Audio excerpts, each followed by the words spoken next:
வாழை அதாவது சமீபத்தில் ரிலீஸ் ஆகி மிகப்பெரிய ஒரு வரவேற்பை பெற்ற படம். ஒரு படம் தரமான படமாக இருந்தாலும் கூட அந்த படம் வசூல் ரீதியாக மிகப்பெரிய சாதனையை பண்ணுறது ரொம்ப அரிதாக தான் நடக்கும். ஆனால் இந்த மாரி செல்வராஜோட வாழை படம் வந்து 2 விதமான ஒரு பாராட்டையும் பெற்றிருக்குது.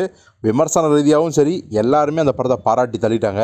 இன்னொரு வசூலும் பார்த்திங்கன்னா ஒரு மிகப்பெரிய வசூலை அறுவடை பண்ணியிருக்குது. மாரி செல்வராஜோட அந்த படைப்பு கமர்ஷியலாகவும் இருக்குது, கலை நயத்தோடு இருக்குது அப்படின்னு எல்லாருமே சிலாகிச்சு கொண்டாடிட்டு இருக்காங்க. ஒரு சில பேர் மாலை படத்தை வந்து பயங்கரமாக கிழித்து அவங்க சைடில் வந்து மிகப்பெரிய ஒரு விமர்சனத்தை முன் வச்சாங்க. இதெல்லாம் ஒரு பக்கம் இருந்தாலும் இப்போது வாழை படத்தோட சக்ஸஸ் மீட்டில் வந்து நம்ம மாரி செல்வராஜ் பார்த்திங்கன்னா ஒரு விஷயத்தை ஷேர் பண்ணியிருக்காரு. அது என்ன அப்படின்னா, வாழை படத்தோட 2ஆம் பாகம் நிச்சயமாக வரும் அப்படின்னு தான்.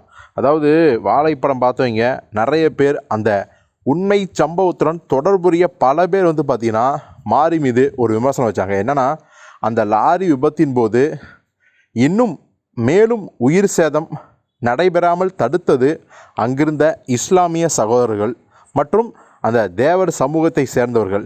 இவங்க எல்லாத்தையும் மாறியவர்கள் சொல்லவே இல்லையே அப்படின்னு ஒரு குற்றச்சாட்டை வந்து விமர்சனமாக முன் வச்சாங்க.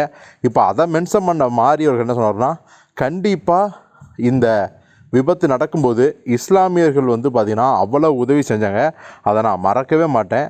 ஸோ அந்த டைம் வந்து மனிதநேயம் மட்டும்தான் இருந்துச்சு. அது சாதி, மதம், பேதம், இனம் இப்படி எந்த ஒரு பாகுபாடும் இல்லாமல் எல்லாரும் மனித நேயத்தை முன் வச்சு தான் ஹெல்ப் பண்ணாங்க. ஸோ அந்த கதையை நான் வந்து வாழை படத்தோட 2ஆம் பாகத்தில் சொல்லுவேன். அதை கேட்டிங்கன்னா உங்களால் இன்னும் தாங்கவே முடியாது. ஏன்னா வாழை முதல் பாகத்தையே உங்களால் தாங்கிக்க முடியல. 2ஆம் பாகம் பார்த்திங்கன்னா இன்னும் ஒரு பெரும் தாக்கத்தை ஏற்படுத்தக்கூடிய ஒரு கதை தான். ஸோ நிச்சயமாக அதில் இன்னும் பல விஷயங்களை வந்து நான் சொல்ல போகிறேன் அப்படின்னு வாழை படத்தின் 2ஆம் பாகத்துக்கான அந்த அறிவிப்பையும் நம்ம மாரி செல்வராஜ் அந்த சக்ஸஸ் மீட்டே சொல்லிட்டாரு. ஸோ யாரெல்லாம் இந்த வாழை 2ஆம் பாகத்துக்காக ரொம்ப ஆர்வத்தோடு காத்திருக்கீங்க அப்படிங்கிறத கமெண்டில் சொல்லுங்கள்.